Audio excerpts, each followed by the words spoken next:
Hello students, now we are discussing velocity time graphs for the different types of the motion.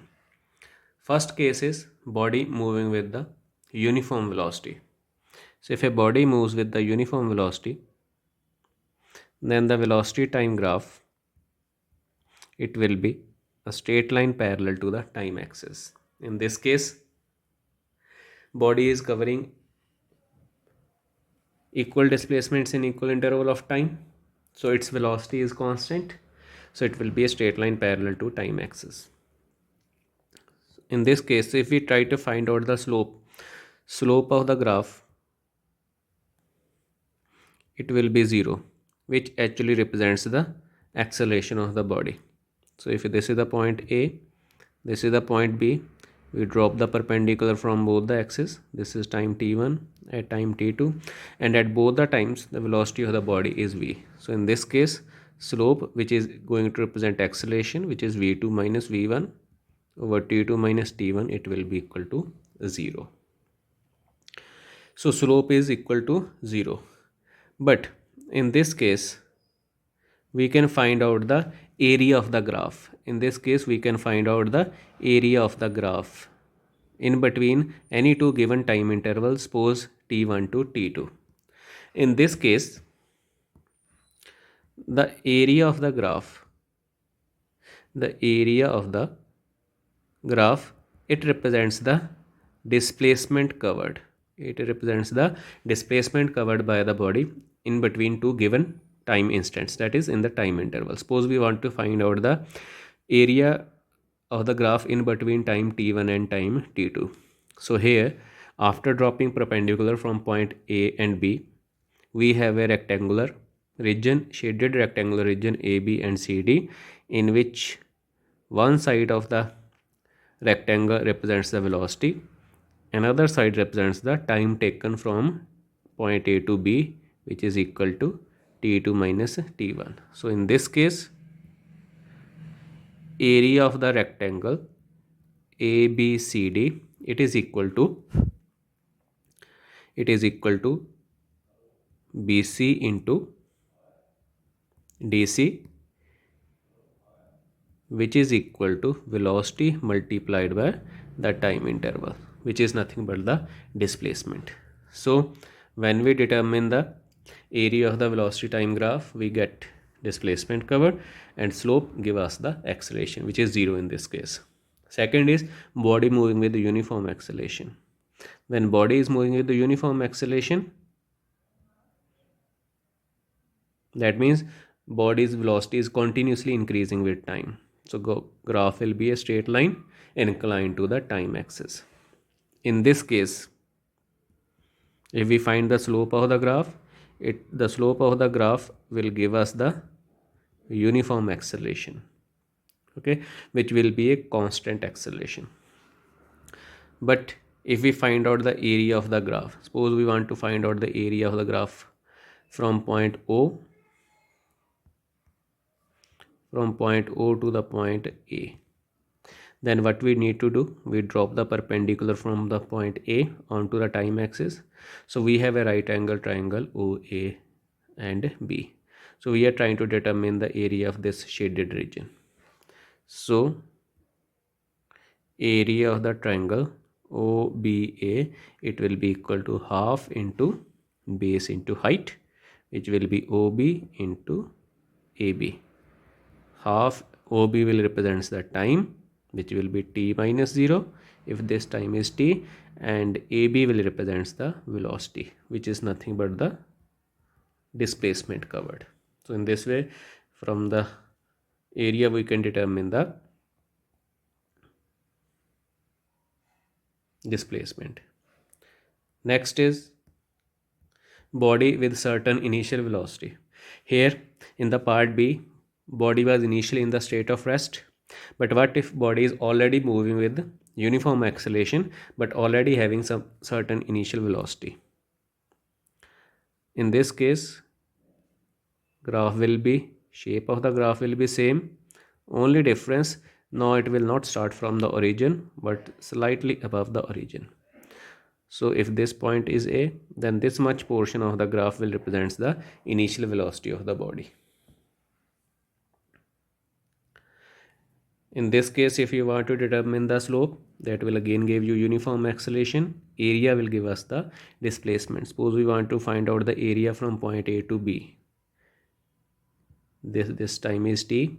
At point B, we have the final velocity of the body, which is equal to v. So in this case, we are trying to determine this much shaded area of the graph. So in this case,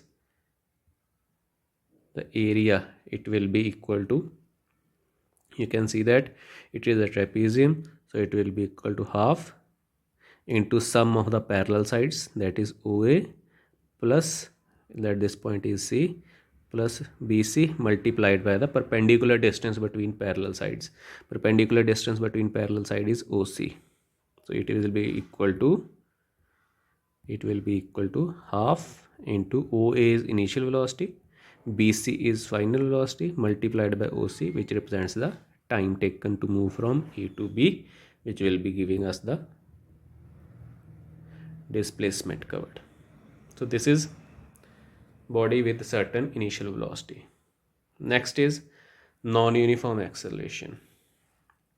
So it is a non-uniform acceleration. Body is increasing its velocity but unequally. In this case, the graph will be something look like this. Okay, here slope will represents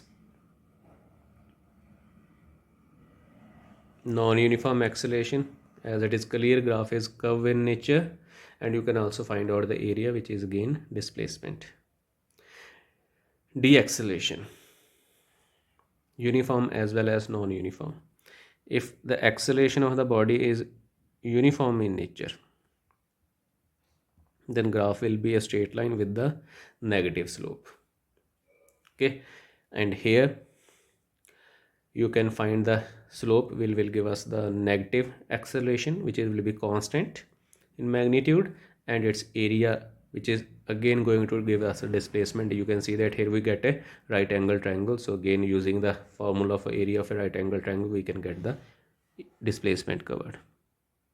If we are having a non-uniform retardation of the body, graph will be again curve, but this shape of curve will be like this. In this case, body is decreasing its velocity because slowly and slowly the curve is becoming parallel to time axis. So there is a reduction in the velocity unequally in equal interval of time. So this is a negative acceleration. If body is thrown vertically upward, we have already discussed this thing. If a body is thrown vertically upwards, then the graph will be like this. This is point A, B and C. We know that AB point indicates the retardation of the body when body is moving up starting from point A. B is the highest point of the body at which velocity will be 0, and from B body will start its return journey back towards the ground and its velocity will increase. So B to C indicates the increase in the velocity of the body. Body projected upward. This is now we are discussing speed time graph for a body projected upward. This is not the velocity time, this is the speed time graph. So this is time, this is speed s. For a body projected upward, the graph will be like this. Two sections are there, AB and BC. AB is indicating decrease in speed with constant retardation equal to 9.8 meter per second square. BC represents the downward journey with constant acceleration 9.8 meter per second square. Body dropped from a certain height. If a body is dropped from the certain height, like a ball is thrown or released from a certain height, in this case the graph will be opposite to what we have drawn in the part A. This will be the shape of the graph. AB and BC are the two segments. AB indicates the downward motion of the body. Under the effect of gravity, its speed will continuously increase from A to B and it will hit the ground with maximum speed.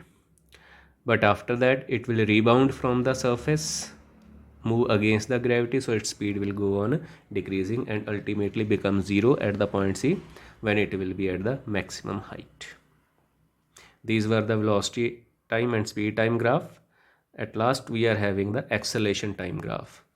For a body moving with constant acceleration, if body is moving with the constant acceleration, then the acceleration time graph will be straight line parallel to the time axis.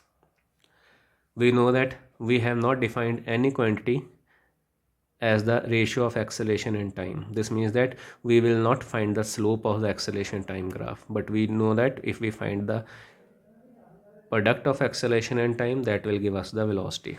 So we can find definitely the area under the acceleration time graph. Suppose we want to find out the area under the acceleration time graph from point A to B. Procedure is same. Drop the perpendicular from A to B. This is time t1, this is time t2. At both the points the acceleration of the body is A. So in this case the area, it will be area of this rectangle, let ABCD, which will be equal to BC multiplied by CD. BC is nothing but the acceleration, CD is nothing but the time interval, which will be equal to t2 minus t1. So it is acceleration into time, which is giving us the velocity of the body in between time t1 and t2. Next is uniformly accelerated motion. Body moving with constant acceleration. So graph will be a straight line inclined to time axis starting from the origin. Here, if we find out the area, that will give us the continuously increasing velocity of the body. Next, body moving with the variable acceleration. Means sometime its acceleration is positive, sometime its acceleration is negative. In this case the graph will something look like this. This is time, this is acceleration. It can be like this. Segment 1, segment 2, segment 3. In this case, we know that area of the graph represents the velocity.